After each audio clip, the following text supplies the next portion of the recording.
Salamat, Kirby. Magandang hapon, Pilipinas. Live pa rin tayo dito sa Pag-asa Weather and Flood Forecasting Center at papasadahan natin ang pinakabagong ulat panahon sa buong bansa.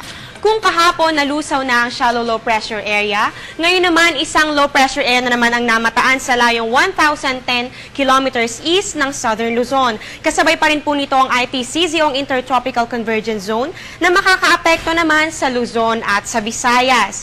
Ang Metro Manila ay makakaranas ng occasional light to moderate rains na may kasamang pagkulog at pagkidlat. Ganito rin ang iiral sa Northern at Central Luzon, Calabarzon at sa Mimaropa, ganun din po sa Western Visayas. Habang ang natitirang bahagi naman ng bansa ay magiging maulap na may panandaliang pag-ulan at thunderstorms lalo na po sa hapon o sa gabi.